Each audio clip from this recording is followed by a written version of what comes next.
Question पूछा गया है, सांबर झील किसके लिए प्रसिद्ध है? खारे पानी की झील है, फ्लेमिंगो पक्षियों का समूह है, और रामसर सम्मेलन के आधार पर घोषित स्थल है, और 4 नंबर है उपरोक्त सभी। दोस्तों इस क्वेश्चन का जवाब नंबर 4 होगा, सारे ही सही है। ये सारी बातें सही है सांबर झील के लिए। सांबर झील के बारे में हम थोड़ा सा डिटेल में चर्चा करेंगे।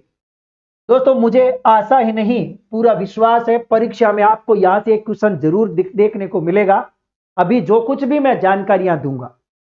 दोस्तों सांबर झील वैसे देखा जाए तो भारत में खारे पानी की दूसरी सबसे बड़ी झील है, यदि हम चिल्का झील उड़ीसा को छोड़ दें तो।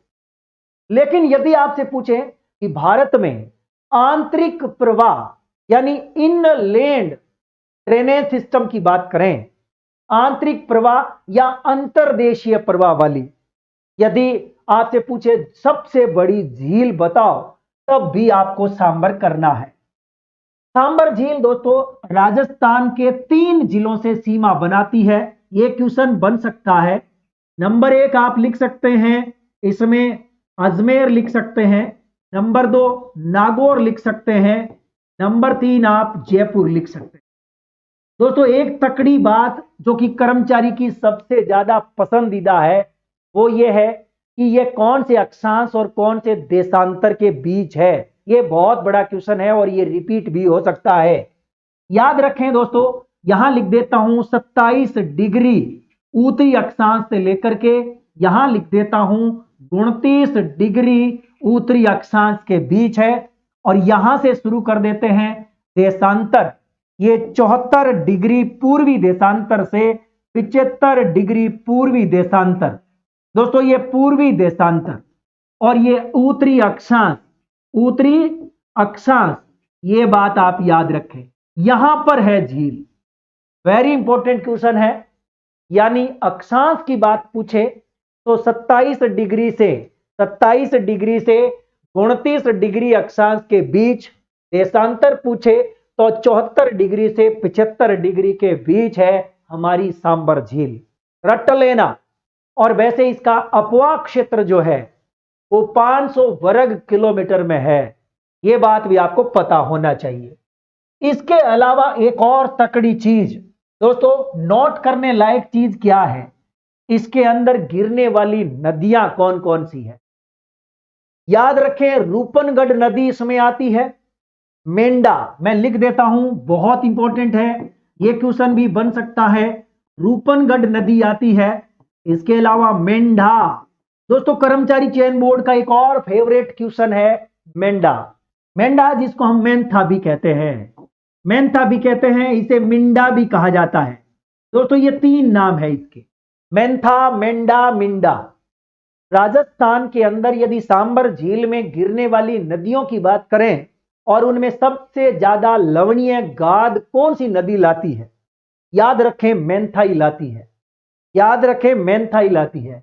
इसके अलावा नदी बच गई है खारी और बच गई है खंडेला। दोस्तों खंडेला तो आप जानते ही होंगे, खारी, वैसे खारी राजस्थान में 2-3 नदियां हैं।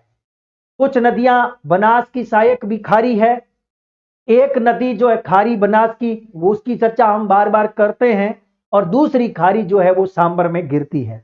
ठीक है, तो इसके अलावा रूपनगढ़, मेंढा, खारी, खंडेला, और एक और बच गई है बांडी, ये भी इंपॉर्टेंट है। ये तो हम बार बार पढ़ते हैं, लेकिन कभी आपने डाबसी और तुरतमती नहीं पढ़ा होगा। दोस्तों डाबसी नदी भी इसमें गिरती है, और तुरतमती, कौन सी मती, तुरतमती भी इसमें आकर के गिरती है। ये सारी की सारी नदियां सांबर में गिरती हैं। और सांबर वैसे राजस्थान में सबसे ज्यादा नमक उत्पादन करने वाली झील है। आप सबको यह तो पता ही होगा कि सांबर झील में लगभग 8.7% नमक का उत्पादन होता है। हमारे राजस्थान में सबसे ज्यादा नमक उत्पादन करने वाली झील है सांबर झील। आपको यह तो पता ही होगा कि सांबर जो झील है, यहां पर नमक का उत्पादन करने का काम, नमक उत्पादन करने का काम केंद्रीय संस्थान है, जिसको हम सांबर साल्ट लिमिटेड के नाम से जानते हैं। इसकी स्थापना 1964 में हुई थी। वेरी इंपॉर्टेंट है, सांबर साल्ट लिमिटेड, जो कि यहां नमक का उत्पादन करता है। यानी यहां पर जो नमक का उत्पादन है ये केंद्र सरकार के माध्यम से होता है। याद रखें, बहुत ही शानदार क्वेश्चन। ठीक है, इसके अलावा हम और चर्चा कर सकते हैं गजब की। कहते हैं कि रियासत काल की बात करें तो जयपुर और जोधपुर, क्योंकि ये इलाका जो है वो जयपुर और जोधपुर के बीच का है, तो कहते हैं कि जयपुर और जोधपुर दोनों रियासत में ये बंटी हुई थी। यानी इसका उत्पादन दोनों राज्य लाभ उठाते थे। आगे चल करके एक नमक समझौता हुआ था अंग्रेजों के साथ, वेरी इंपॉर्टेंट, याद रखें 1869 वाला समझौता रट लें, वेरी इंपॉर्टेंट क्वेश्चन है ये। क्वेश्चन कर्मचारी चयन बोर्ड का फेवरेट है। यहां याद रखें, सांबर झील पर अधिकार करने के लिए अंग्रेजों ने जो समझौता किया है वो कब हुआ? 1869 में। एक प्रकार से सांबर पर एकाधिकार हो गया था अंग्रेजों का। कितनी गजब की बात है, याद रखें, बहुत इंपॉर्टेंट चीज है। एक तकड़ी बात मुझे याद आती है सांबर के बारे में कि सांबर झील जो है ये वेटलैंड है दोस्तों, वेटलैंड यानी नम भूमि। याद रखें, इसे नम भूमि भी कहा जाता है। कौन सी भूमि? नम भूमि। इसे आर्द्र भूमि भी कहते हैं, आर्द्र भूमि कहते हैं। दोस्तों ये क्वेश्चन बन सकता है। सांबर झील को 1990 में आर्द्र भूमि घोषित कर दिया गया। हम सबको पता है कि हमारे देश में वर्तमान में 75 आर्द्र भूमि हो गई है। हमारे देश में कितनी आर्द्र भूमि हो गई है? 75। और 75 में से सबसे नवीनतम जो आर्द्र भूमियां बनी है अगस्त के अंदर 11। और वर्तमान में हमारे देश में सबसे ज्यादा आर्द्र भूमि तमिलनाडु में हो गई है। इससे पहले यूपी में होती थी, अब तमिलनाडु में सबसे ज्यादा आर्द्र भूमियां हो गई है। राजस्थान में 2 आर्द्र भूमि है। पहली 1981 में, आपको याद होगा, हमारा केवलादेव घना पक्षी अभ्यारण्य भरतपुर, और उसके बाद में 1990 में हमारी सांबर झील। ये बात आपको याद रखनी है। इसके अलावा एक और तकड़ी चीज मैं आपको बताने वाला हूं।